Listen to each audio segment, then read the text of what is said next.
안녕하세요. 민노블입니다. 자, 이 TV 똥덩이 이제 그 공부 방법에 대한 내용을 앞서서 제가 제시했던 것을 다시 한번 요약하고 그다음에 이제 새로운 공부 방법을 하나 정도를 이제 더 제가 이제 제시를 좀 해드리고 그다음에 이제 그 뭐죠? 이 기억에 대한 내용을 이제 마무리를 좀 지으면서 그다음에 이제 공부 방법으로 들어갈 텐데 그 마무리를 짓는다고 해서 예 이게 다가 아닙니다.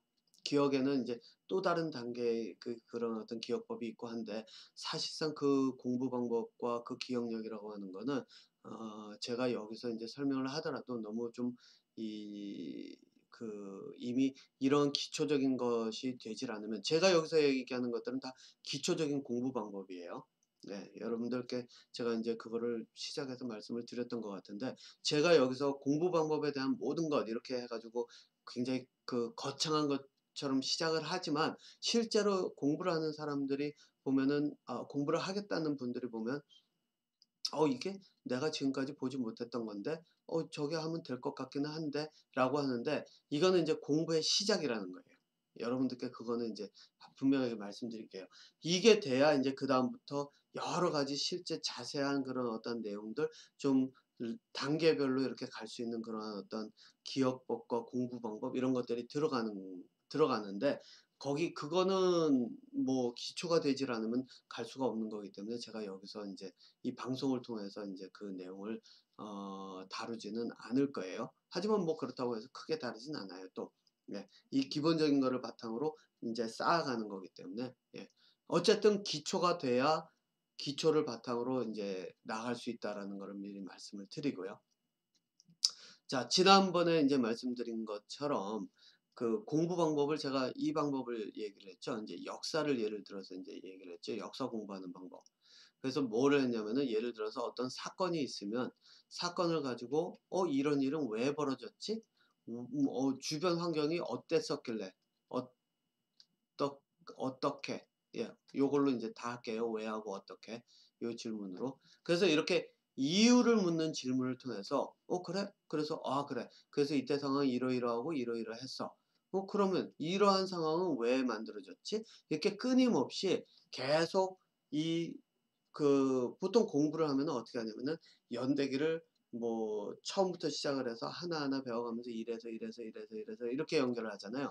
그러면은 그거는 역사를 공부한 사람들이 예를 들어 가지고 뭐 사건 1은 이래서 벌어졌고 그래서 사건 2가 벌어졌고 뭐 이렇게 가는 거는 역사학자들이 이미 이것들을 찾아 놨기 때문에 이게 가능한 거거든요.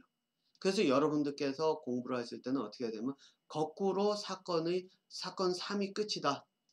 그러면은 거꾸로 해 가지고 계속 이유를 묻는 질문을 해 가면서 "이걸 찾아가야 된다."라고 하는 거를 인제 제가 말씀을 드렸잖아요. 이거는 역사 공부만 이렇게 하는 게 아니라 이론 공부도 마찬가지예요. 제가 여기서 인제 한번 볼까요? 이론. 그래서 이론도 여러분들 보면은 인제 최근에 뭐라 그럴까요? 그 제가 하나를 예를 들면은 빅뱅이라고 하는 거 있죠. 예. 빅뱅 이론. 우주 팽창론이죠. 예. 우주 팽창론. 물론 이제 제가 요거를 가지고 이 밴쿠버 장년회에서 하는 그 한인 장년대학에서 인제 그 강의 주제 하나로 집어넣어 놨는데 예 제가 이 빅뱅을 집어넣은 데는 이유가 있습니다. 사람들이 이 빅뱅을 만들어 놓고도 물리학자들이 실제로 '이게 사실 이렇게 될 수 있을까?'라고 하는 또 다른 새로운 이론이 나와서 '이게 진짜 빅뱅이 뭐 있었다고 할 수 있을까?' 뭐 이렇게 왔다 갔다 하는 그러니까 이론은 이론일 뿐이에요. 그 얘기는 뭐냐면은 이론은 뭐 한 60-70% 검증이 된 거다라고 볼 수가 있는데 이게 인제 여기서 또 문제가 되는 게 뭐냐면 60-70% 검증이 됐는데 예 검증이 됐다라고 하지만 이 검증이 어떻게 되었는가가 또 문제가 되거든요. 예. 어떤 방식으로 검증이 되었는가. 그래서 이 이론이 실제로 존재할 수 있는가 없는가에 대한 거는 그다음의 차원의 또 문제가 되거든요. 예. 그래서 인제 그런 내용들을 다룰 텐데 예를 들어서 인제 빅뱅 이론이 받아들여진 이론이고 실제로 이걸 가지고 학교에서 가르쳐요. 우주 팽창론이라고 하는 거를 학교에서 빅뱅 이론을 가르치고 이게 중력의 법칙을 가지고 어쩌고 저쩌고 뭐 다 그러면서 이제 이야기를 하잖아요. 네. 자 그러면서 인제 이거를 중력으로만 다루는 게 빅뱅 이론인데 그렇게 가면은 인제 이거를 가지고서는 이론이라고 하는 건 제가 이 앞서 말씀드린 게 60% 에서 70% 검증이 됐다라고 하는 얘기는 여기에는 조건이 있다는 얘기예요. 네. 빅뱅 이론이라고 하는 것이 그 이러이러한 조건일 때 이 이론은 받아들여질 수 있다. 예. 참이다라기보다는 받아들일 수 있다. 이렇게 받아들이셔야 돼요. 모든 이론은. 그래서 학교에서 다루고 있는 뭐 그 모든 이론들이 다 이렇게 접근을 하는 거거든요. 이러이러한 조건이 주어졌을 때 이런 걸 받아들일 수 있다. 자 그렇기 때문에 여러분들께서 이런 것들을 학교 공부를 할 때도 똑같아요. 예를 들어서 빅뱅 이론을 배웠다 그러면 왜? 어떻게? 무엇을 어떤 식으로 검증을 했길래 이런 이론이 나왔지? 이런 질문을 가지고 찾아 내려가야 돼요. 그러다 보면 어디까지 가느냐? 중력까지 가고. 중력이라고 하는 것이 가면은 그러면 중력이라고 하는 것이 어떤 왜 이러한 것들이 어떤 식으로 설명이 되었는가까지도 가고 그런 식으로 찾아 들어가야 되거든요. 그래서 제가 이제 가끔 빅뱅 이론을 가지고 이야기를 하다 보면 사람들이 이제 이런 질문들을 해요. 이 학생들이죠. 이제 이런 질문들을 해요. 빅뱅이라고 하는 게 실제로 존재한 이야기냐? 이렇게 가장 작은 이런 어떤 손바닥만도 못 안 한 그런 크기가 있었는데 갑자기 뻥 커져가지고 지금의 이 어마무시한 이런 우주를 만들 수 있는가라고 하는 질문들을 이제 굉장히 많이 하는데 믿기가 어렵죠. 예. 아마 여러분들도 믿기가 어려울 거예요. 그런데 여러분들 이게 이론이 이 빅뱅 이론이 이런 식으로 나오게 된 이유가 뭐냐면은 이 중력이라든가 원자에 있는 그런 어떤 이런 물리학에서 이제 나온 건데 그러면서 우주가 팽창하고 어쩌고 막 이러잖아요. 그런데 이런 중력이나 뭐 양자역학이나 뭐 이런 것들이 나오기 전에 우주 팽창론이라고 하는 우주 팽창론이라고 할까요? 팽창론? 예. 이런 거를 이미 우주가 아닌 일반적인 그런 자연 현상을 가지고 설명을 한 이론들이 많이 있어요. 예. 그게 뭔지 아세요? 이게 엔트로피죠. 이 엔트로피라고 하는 개념. 이게 뭐냐면 무질서도예요.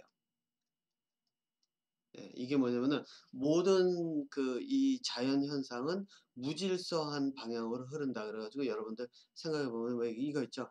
피자를 주문해서 딱 방 한 켠에 딱 갖다 놨는 방 한 켠도 아니에요. 피자를 들고 방으로 딱 들어왔는데 벌써 방 저 반대쪽에 있는 저희 가족들이 피자 들어왔다 냄새가 난다 딱 그러죠. 이게 왜 그런지 아세요? 모든 분자들은 이렇게 퍼지려고 하는 경향이 있어요.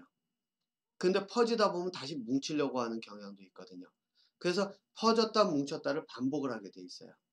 그리고 뭉쳐 있으면 다시 퍼뜨리고 퍼뜨린 것을 다시 뭉치게 되고 우주 팽창론도 사실상 자연의 균형이라고 하는 관점에서 보고 또 무질서도라고 하는 관점과 중력이라고 하는 건 모으려고 하는 힘이고 또 그 반대로 무질서도라고 하는 것이 들어가야 그래야 우주 팽창론이 빅뱅 손바닥만한 것 그리고 심지어는 스티븐 호킹이 그랜드 디자인이라고 하는 책 저도 읽어봤는데 거기서 이야기를 하죠. 우주는 아무것도 없는 것에서 탄생할 수 있다라고 하는 것. 저는 이거는 이 현학자들이 이 수학에만 빠져서 이런 이론을 찾다 보니까 계산을 하다 보니까 나온 오류다라고 저는 얘기를 해요. 그러니까 말 그대로 이거죠. 관역이 여기 있는데 화살을 쏴봐라. 이게 반을 가고 또 반을 가고 반의 반을 가다 보면 관역에 닿질 못한다. 이렇게 이론하는 이게 똑같아요. 화를 쏘면 가서 관역에 꽂히는데도 불구하고. 네, 바로 이런 현상들. 그러니까 무한대로 어프로치를 한다. 뭐 이런 것들. 이러한 수학과 이런 물리에서 오는 그런 어떤 완전하게 설명할 수 없는 데서 오는 그러한 오류라고 저는 봐요. 왜? 중력은요, 상대적인 개념이에요. 태양이 없으면 지구가 존재할 수 없고 태양이 없으면 지구가 태양 주변을 돌 수가 없듯이 하나가 존재해야 다른 하나가 존재할 수 있고 이 서로가 이렇게 존재에 그런 어떤 영향을 미치는 거기 때문에 그래서 실질적으로 이 아무것도 없는 데서 이 우주가 생성이 된다? 이거는 가능성이 없는 이야기예요. 그래서 상호작용을 통해서 가기 때문에 작은 하나의 점에서 요만한 작은 하나에서 뭐가 뻥 터져서 된다? 이것도 수학적인 오류라고 저는 이야기를 합니다. 어쨌든 이거는 제가 여기서 이야기를 할 내용이 아니니까 일단 이 내용으로 괜히 벌써 한 5분을 버렸네요. 예. 공부 방법으로 들어가서 제가 공부 방법 하나를 더 제안을 드리겠습니다. 그게 뭐냐면은 앞서서 이야기했던 것처럼 하버드의 마이클 샌델 교수가 하는 방법이 뭐냐면은 개념 하나가 뭐죠? 그 사람이 얘기하면 정의 하나예요. 제일 처음에 것을 딱 보면 정의 하나를 놓고 학생들로 하여금 서로 논쟁을 하게 했어요. 그랬더니 이게 더 옳은 결정이다. 이게 더 옳은 결정이라고 본다? 아니다. 이게 옳은 결정이 아니라 이쪽이 더 정의로운 결정이라고 할 수 있다. 그래서 이제 제가 예를 든 게 뭐였죠? 제가 예를 들었나요? 그렇죠? 두 갈래 길을 놓고 이쪽에는 5명이 일을 하고 있고 이쪽에는 1명이 일을 하는데 예, 이게 가는 길이 트롤리카라고 하는 게 기차 트랙 같아가지고 딱 정해져 있잖아요. 그래서 과연 내가 방향을 어느 쪽으로 틀 것인가? 1명을 선택했으면 이 1명이 죽을 수 있고 5명을 선택하면 5명이 또 죽을 수 있는데 어느 쪽이 더 소중한가? 그래서 정의를 가지고서 놓고 논쟁을 하게끔 한다 그랬잖아요. 그 수업이 이제 한 2, 30분에 걸친 수업인데 이 개념 하나만을 놓고 이 사람은 수업을 했단 말이에요. 예. 자, 그래가지고서 학생들이 어떻게 했죠? 나는 이러이러하기 때문에. 그래서 예를 들어서 이거는 학생들이 그러니까 1명의 목숨은 그래도 5명보단 덜하지 않느냐라고 하고 또 어떤 학생들은 이거 하버드에서 실제로 있었던 거니까 여러분들 한번 보세요. 예. 공개된 강의니까요. 어떤 학생들은 1명의 목숨이라도 5명보다 못하다고 볼 수는 없지 않느냐. 정의로운 사회에서. 이걸 가지고 논쟁을 한단 말이에요. 여러분들도 한번 생각해 보세요. 예를 들어서 여기서 일을 하는 사람이 이 사람은 회사의 회장이에요. 회장인데 어떻게 여기 와가지고서는 이 트랙이 어떻게 생겼는지 이런 걸 보려고 딱 들어와가지고서 이제 거기에 서가지고선 어떻게 돌아가나 한번 보자 그러고 있었고 이쪽에서는 실제로 이제 이 철로를 고치고 이런 노동을 하고 있는 5명이 있었다라고 이제 예를 든다면 그렇죠? 그러면은 여러분들이 이 1명을 죽인다면 어떤 일이 벌어지겠어요? 이거는 대통령을 죽이는 것과 마찬가지죠. 물론 이제 대통령이나 이런 요인이라고 할까요? 이런 사람들 같은 경우에는 경호원도 있고 이러겠지만, 예, 그죠? 예, 그렇지만 이제 가정을 하는 거예요. 예. 그렇다고 한다면은 이 1명의 목숨이 더 중요하다라고 이야기를 한다면, 그러면은 여러분들께서 반대로 생각해 보세요. 그러면은 이 5명의 목숨은 이 사람들보다 못하다는 얘기인가? 아주 애매해지죠. 이 얘기는 뭐냐? 대통령 1명을 살리기 위해서 경호원들이 총을 맞아가면서 죽어나간다. 이 사람들은 그 사람이 선택을 한 거예요. 경호원의 직업으로 해서 다른 사람을 보호하는 것을 내 임무로 하겠다라고 선택을 한 건데 일반인은 예를 들어가지고 야 대통령을 살려야 되는데 예를 들어서 이거예요. 지금 대통령이 뭐죠? 심장 이식 수술을 받아야 되는데 야 너가 지금 심장이 있는데 우리 대통령 살려야 되니까 너는 죽고 우리는 이 대통령을 살리자 그러고 심장을 꺼내서 대통령에게 주는 것과 다르지가 않다는 거예요. 이거는 논리적으로 모순이 굉장히 많을 수가 있고 도덕적으로 굉장히 논쟁이 많을 수 있죠. 그래서 예전에 제가 기억나는 건 스티브 잡스 같은 경우에는 무슨 이식 수술을 받았는데 이게 이렇게 빨리 받을 수가 없는데 이거는 중간에 새치기 한 것 아니냐라는 의심이 든다. 이런 식으로 신문 기사가 난 것도 봤으니까요. 그런 이야기가 나오는 게 그거잖아요. 5명의 목숨과 1명의 목숨을 저울질할 수가 없다라는 게 이제 기본적인 그런 도덕에서의 개념이잖아요. 그죠?